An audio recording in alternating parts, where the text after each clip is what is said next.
Hi, everyone. Welcome to the State of the Earth podcast from the Graduate School of Environment and Sustainability at the University of Exeter.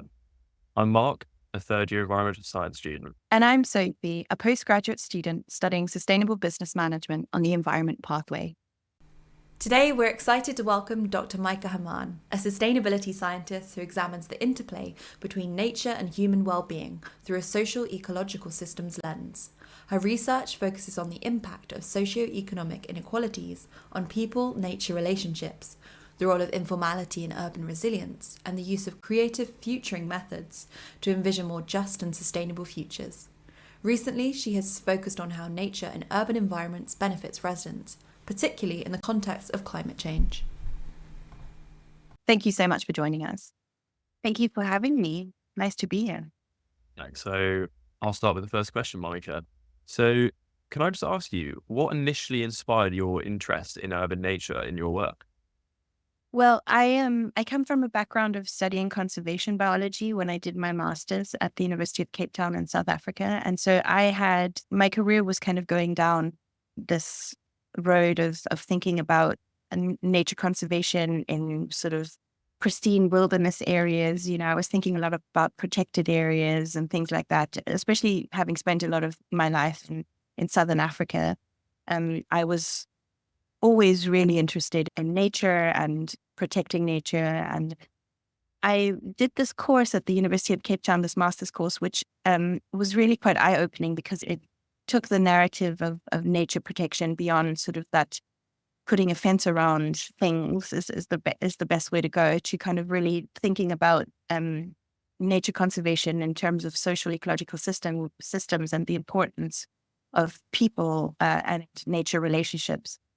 After my master's, I worked for the city of Cape Town, the municipality, the local government, for a little while as an intern. And Cape Town is a very remarkable city. It's got a lot of nature within its city boundaries. It's a highly biodiverse area of the world, and it was really interesting to talk to people who did, nature conservation in the city, because the city has quite a few nature reserves within it. One really big one, Table Mountain National Park. It's very famous. But it's a national park, so it's sort of managed by a national level sort of government affiliated agency. But there are also lots of small little parks in Cape Town that are managed by the city of Cape Town, by the local municipality.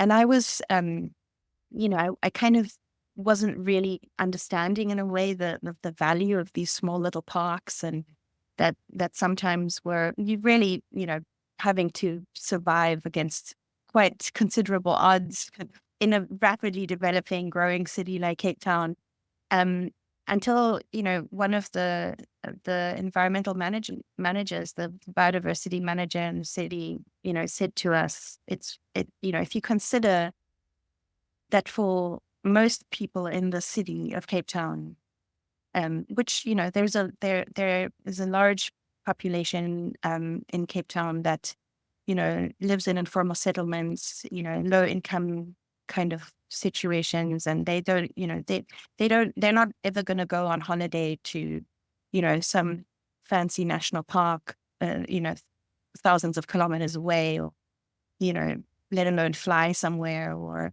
for many, many, many, many people in Cape Town, these small parks are basically the only nature they're ever going to kind of come into contact with. And he made the very important point that if you don't sort of have these small pockets of nature, or the nature in cities that is accessible to people of all walks of life, then how are you making people feel connected to nature? How do you make people care about nature? And so these small parks, these small, green areas are really important to kind of foster that relationship between people and nature, which is really important. So that's really how my interest in urban nature started. And especially, I think we have all had a taste of that during the pandemic as well, when suddenly people realized that they really, that what keeps them sane in a way is being able to go outside and go outdoors, go into nature. And so, yeah, it's just been a kind of a slow progression over the years, and I've been really interested in the role that nature plays for people in terms of their well-being, but also for cities in terms of, city decision makers, city managers, how they can actually make use of nature in cities to help protect their cities against climate change impacts and things like that. So there's a lot of layers to it. That's really interesting. I think if we span out and think a bit more broadly, I mean, how would you say that urbanization is shaping our world as a key driver of change in Anthropocene? Well, I think urbanization is one of the sort of key characteristics of our time. And I think sometime, according to the UN, it was sometime in 2009 that humans officially became if you want to call it an urban species, because sometime during that year, we kind of crossed that tipping point of more people living in urban areas than rural areas, across the world. Of course, there are differences regionally, but like on average, more than 50% of people now live in cities, even though cities only cover about 1 or 2% of the Earth's surface, right? So it's quite something to consider, how we've evolved into this urban species. And cities are really amazing in many ways. They are centers for commerce, for trade, for innovation, for creativity. But cities are also, they pose challenges. They're very resource hungry. They consume close to 80% of the world's energy. They pollute. They emit, almost 75% of greenhouse gases. In many ways, they're potentially one of the most complex things we've ever made as humans, cities. So they're really remarkable, and in a way, they're really both sort of true symbols, and symptoms of the Anthropocene. So I think that cities and urban areas more broadly are really fascinating to study, to understand, and to really think about in terms of sustainability, because they use so many resources, but at the same time, they are what, makes humanity tick and move forward. So I think they're really interesting cases of how do we actually solve this problem of sustainability, and how can we learn from each other? So we can talk about green infrastructure benefits. What would you say are the sort of key social and environmental benefits of having green infrastructure in cities, and how can integrating nature in cities aid in adapting to climate change? Yeah, that's a good question. I think the answer is quite multifaceted, because you can look at it from sort of different points of view. So first of all, if we define green infrastructure as anything that is sort of made up of natural elements to some degree in cities, and it can be something as simple as a street tree, or a green roof, all the way up to, rather large sort of public parks. So in terms of scale and size, it can vary widely. But if we kind of think of green infrastructures as anything that's has natural elements and is used in some way in cities to fulfill a function, then I think you can look at it from the point of view of, say you're a city manager or a decision maker or urban planner, or someone who's interested in sort of the city as a whole. The green infrastructure can fulfill a lot of important functions relating to, for example, stormwater management.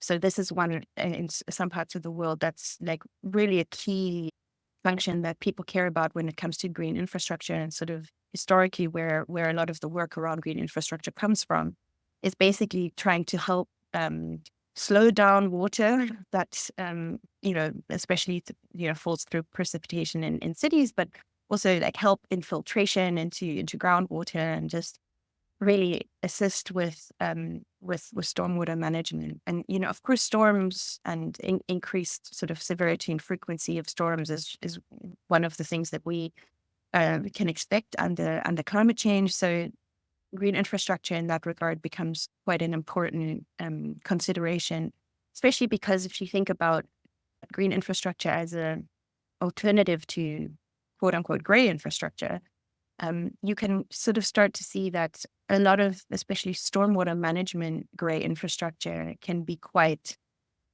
well, once you've put it in place, it's kind of there for a long time, and it often that it doesn't usually, I'm generalizing, but it doesn't often fulfill other functions than its main function of, for example, channeling stormwater away. Like if you're talking about stormwater canals or things like that that are built, concrete canals, those fulfill their function very well, but they only fulfill that one function. They can't be used for much else.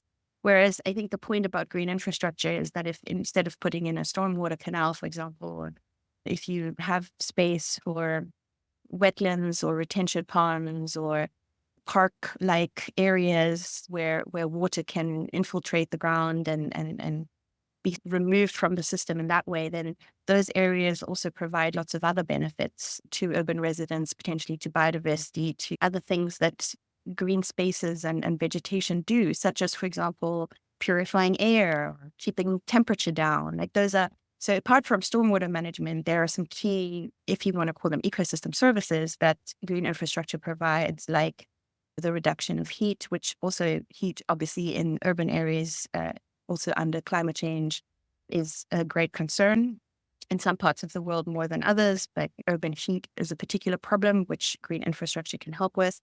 And if you're sort of caring about temperature, stormwater, air quality, coastal protection, those kinds of things, and cities, like if you're a city manager, you might care about those things. And obviously, if you're a resident affected by sort of flooding, you also care about those things. But also at the very personal level, I think green infrastructure, like parks, for example, provide so many benefits to people individually and in their communities, in their families.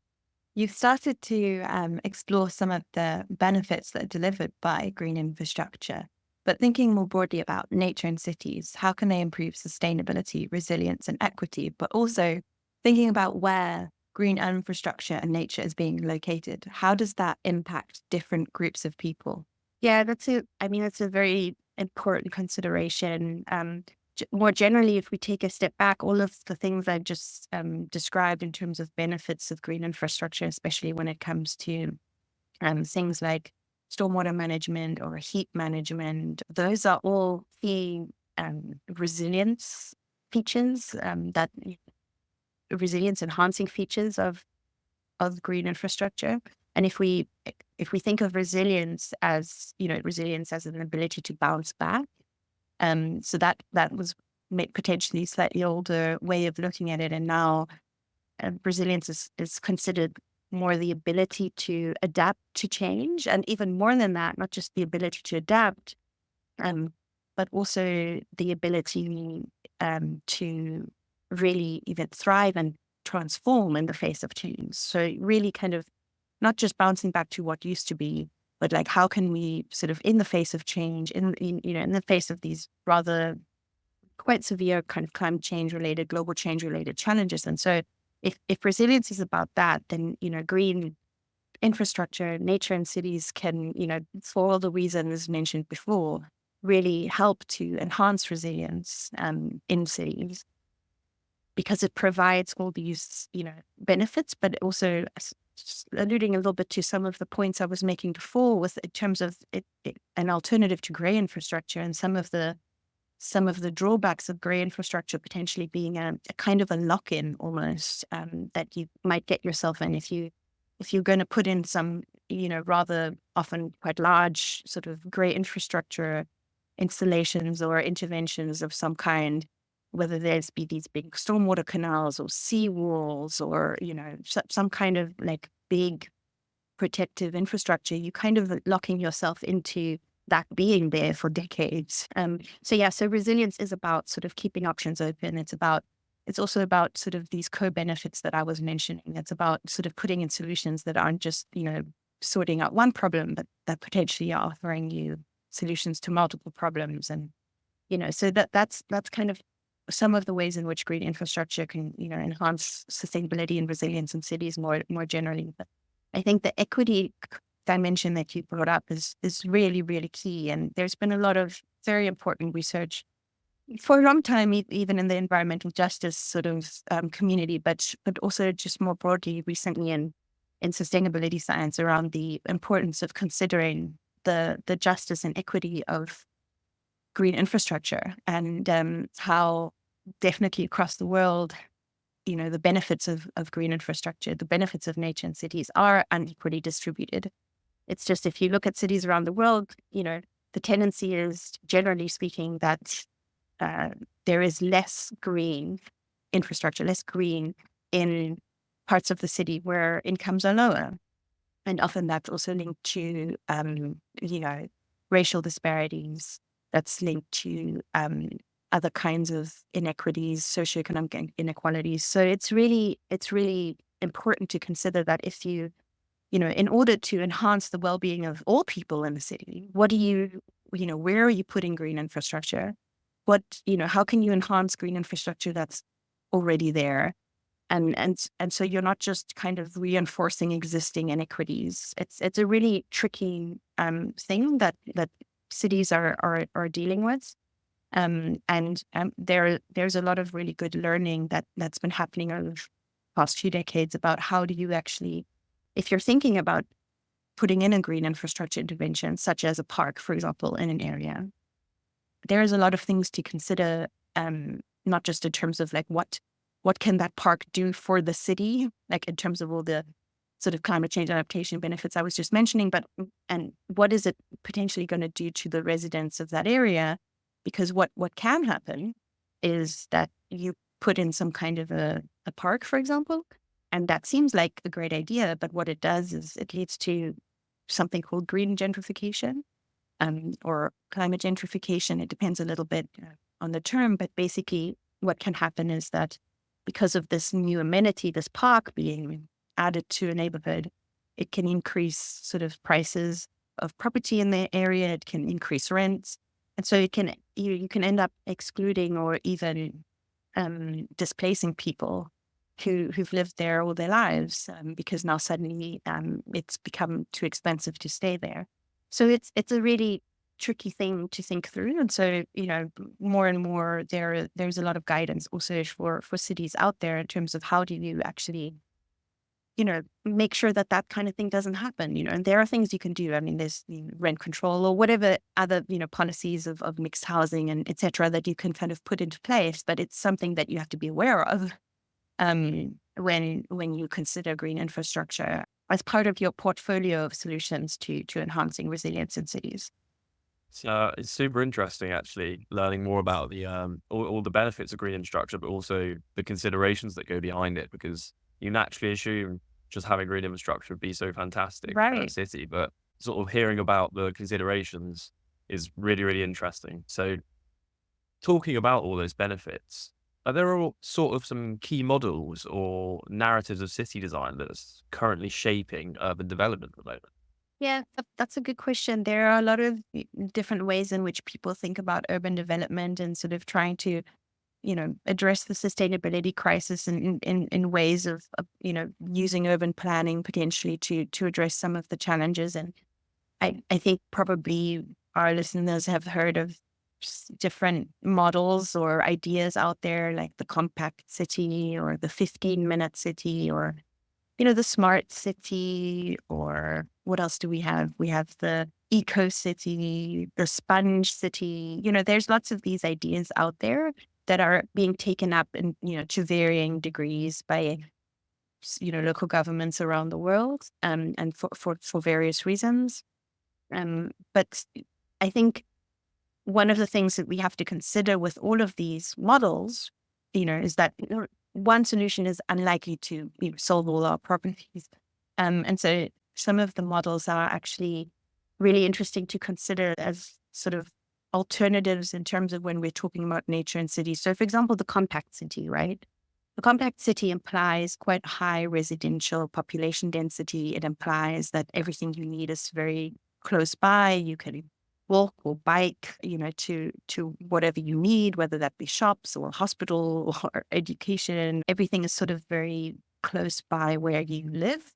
And it also implies that there's good public transportation and that results in sort of lower energy costs, etc. So there's a lot of things about the compact city that seem very appealing. But of course, city compactness also then lets us ask the question, okay, so then where is the space for nature in a compact city? Because, nature does require space. Whereas if you had like potentially more of a coastal habitat, mangroves or salt marshes or something that is protecting your coast, you do need more space than a simple seawall for that kind of thing, right? So there is a space issue here. And so I think the space issue is an interesting one to think about in some of these city models, like very compact cities or even sort of things like 15-minute cities, which also apply a certain compactness. But of course, there are, nuances there, and, a lot of 15-minute sort of city narratives also make space for green areas. And so it depends on whether you're thinking more in this sort of like almost hive design, where you have these sort of repeatable units of mini 15-minute cities that are all connected. There's different ways of thinking of this. But I think, again, like in contrast, something like the sponge city, which is this idea of green infrastructure, essentially natural spaces providing a lot of space to act as sponges, essentially, for water to, help water infiltration and slowing down stormwater. And, the sponge city in and of itself implies that there are these areas that act as sponges, which again, it needs a lot of space. So then are those two city models somehow in sort of, I won't say conflict, but are they sort of, in a way, are they in conflict with each other? Because the one says you need a lot of space for nature, the other one says you need a very compact city design. So how do we kind of marry those ideas? How do we get the best of both? And come up with some, with designs that still allow us to have nature as really very much as part of a city, while not losing some of the benefits of more compact design, for example, of a really well-developed public transport, or having more of a decentralized model. So like there are lots of interesting questions around this. And it's all about, again, it comes back to this question of distribution. Where do you put things?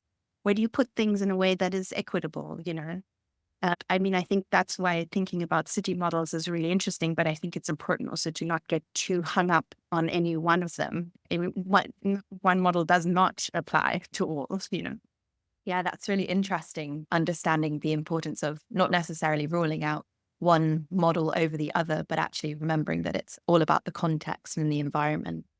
Thinking more about some of the tensions that have arisen from different models, such as we've seen there's been controversy around the 15-minute city. How could these tensions be addressed better potentially by governments, for example, through encouraging participation or community engagement? Yeah, that's a good question. And I'm not very familiar with exactly what happened with, like, I realized that there was a bit of controversy around the 15-minute cities in parts of the UK. But from my understanding, that was potentially a bit of a misunderstanding, or to some degree, even a misinformation campaign. I think what you said, Sophie, is really key. Like the fact that, these kinds of ideas can come across for people as being, in some way, sort of a top-down approach of control, almost, of like, this is your area that you're supposed to be in and stay in. I think that obviously is quite concerning. And I understand how that sort of, if misunderstood, could, result in people being unhappy. But I think it, apart from it, potentially just having been miscommunicated or purposefully sort of misinterpreted, I think there is something to be said about, like you say, participation. Like if if cities are interested in pursuing these kinds of ideas, then obviously, that's just, common knowledge that the more you get people, the stakeholders that will be affected, involved in those kinds of conversations and decision making, the better. Another point that I think we, sort of like the example that I just made is there is something to be said about thinking about what do we want our cities of the future to be like in terms of, also sort of freedom of movement. And I'm not saying, that's in any way restricted, with, for example, the 15-minute city. It's not. But I think that the concerns that were brought up were somewhat around that, how I don't want to be told where I can work or shop or send my kids to school, and that is quite an interesting thing to think about also as we sort of think about future cities. Like, what are the trade-offs in terms of, sustainability solutions, reducing energy consumption, public transport, and then, what is the trade-off there with people's aspirations and their ideas of a good life? I think that really is quite different across the world. For example, in South Africa, after apartheid ended and South Africa became a democracy, a lot of the government effort went into trying to just build houses for people. And, the main model of house that was built was a small, single family house. And that's great. And I think for many of us that is aspirational. We just want our own little house with a little garden. But is that actually realistic given the amount of people that are going to be living in cities? And so is our aspiration to live in sort of like 30-story apartment blocks? Is that, or yeah, I don't know. Those are sort of really interesting questions, I think, that are brought up by these conversations. And even if there was some misunderstanding or misinformation going on around some of these 15-minute city campaigns, I think some of the questions that are asked are quite interesting to think about, because I think sometimes they get a little, maybe not the attention that they need, because we're so keen to actually, find sustainability solutions. But what does that actually mean, especially if you consider that there's just going to be more and more and more people living in cities? I think on that, it would be really interesting to talk more about the topic of informality in cities and thinking about what are some of the challenges of urban population growth in informal settlements.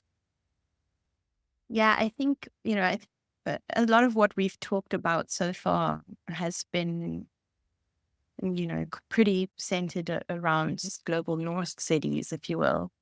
A lot of informality exists in global south cities. In fact, you could argue that the global south cities are predominantly informal.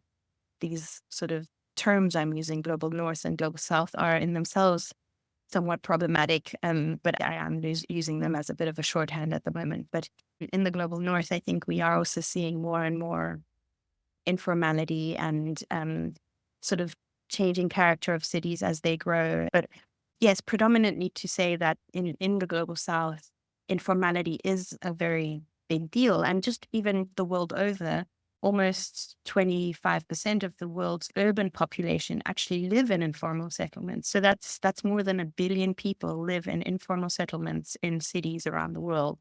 That's not a small number. That's a lot of people. That's a lot of informality. And it's not just informal settlements we should be thinking about when we think of informality in cities. That's a key takeaway, I think, for a lot of people who kind of come to who think about cities from a sort of a global north perspective. I think when you say to them informality in cities, the first thought is to go to informal settlements. But there is so much informality all around. It's not just informal settlements, it's informal labor, for example. Like more than 60% of the world's employed population is actually employed in the informal economy. So informal labor is huge. Informal institutions, informal decision-making, informal trade and informal markets. Most people, not most people, but many, many people, a large proportion of people get their food from informal traders and informal food markets, for example. And so informality is, I think sometimes when we talk about resilience planning and urban planning, the idea is that we think about cities as systems, right? Whether we think of them as sort of socio-technical systems or socio-ecological systems or whatever we think of them as systems. But even just, the resilience planning, for example, often just, considers the city as a system, but because informality by its very definition is outside of the system, it's not formal, therefore it is not within systems, within sort of our control, if you will, then it becomes something that isn't really considered sufficiently in urban planning or resilience planning broadly. So I guess the one step that we have to take forward in terms of thinking about urban resilience, climate change adaptation, even nature and cities is that informal activities and institutions and places are really important in cities. They're here to stay, and they often arise to address unmet needs. So especially in crisis situations, informality kicks in, right? And we saw this during the pandemic, for example. People were, struggling to, buy food or, get food because they weren't being paid. I'm talking also specifically from my experience of being in Cape Town during that time. And, people were really struggling. And what happened is all these informal networks sprung up. Neighborhoods, communities started helping each other, setting up these informal sort of food banks. And, and you see this every time there's a crisis, when there's an extreme weather event of some sort. Who are usually like almost the first responders in a way are, community members, people who help each other informally. So I think we have to recognize that informality provides a lot of benefits to people, but we also can't be sort of naive to the fact that informality also places unjust burdens on people, because what does informality also implies? It implies that there is a lack of the formal, right? There's something that the formal system isn't providing. And that means that the burden of, dealing with whatever people are dealing with falls on the people themselves. And usually it's the people that, are already the most marginalized in society. So really to understand that, yes, informality is here to stay. And so I think that basically the take home here is that cities that only focus on, what falls within the formal regulated spaces in resilience planning, they risk sort of increased conflict and loss of trust and vulnerability to hazards for people who are on the margins. It sort of deepens social inequality if we don't consider informality quite carefully. Awesome. That's really, really interesting and super stimulating to hear all about that. So reflecting on sort of informality in cities and complexity like we've just discussed, if you could give, this is a bit of a tricky one, but if you could give one key message to urban planners and policymakers about creating sort of equitable, resilient cities, what would it be? Yeah, that is the tricky one. Can I have two key messages, please? All right, I'm I'll let you seeing. off. You can have two. You can have two.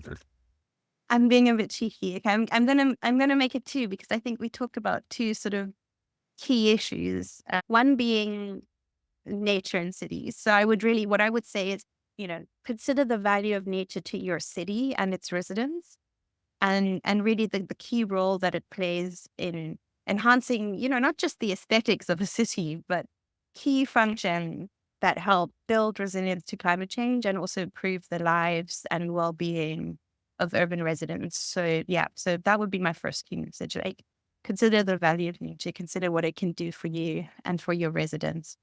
The second key message, I think, would really be around informality. It's one of those things that I feel quite passionate about, that I've been, thinking about and working with a lot of colleagues from Southern Africa on this topic. And so I think the second key message would be that cities really depend on informality to function and thrive, and ignoring informality can erode resilience. So I think it's up to decision makers to embrace those opportunities that informality also provides, because informality does, allow for flexibility and innovation, because those kinds of partnerships are really essential to unlocking the sort of contributions that informality can make to urban resilience, while at the same time also bearing in mind that informality, I'm not saying informality is all great, but there are certain aspects that can potentially be leveraged, especially in support of these sort of bridging organizations that have, that already have connections to both formal and informal systems. So I would say my first message would be to consider the value of nature in your city. And the second message would be to really consider the role that informality can play in enhancing resilience. Wow. Thank you so much for joining us today. This has been a really diverse and interesting conversation. We've covered lots and lots of different areas, and it's certainly made me consider outside of my lived experiences, particularly joining from rural coastal Cornwall today. And I really hope the listeners have enjoyed this conversation and hearing from you as much as we have. And for anyone interested to explore these topics more, we're really hoping to share some resources in the show notes. So much for joining us again, Maike, and join us next time for the State of the Earth podcast. Thank you so much for having me. All right.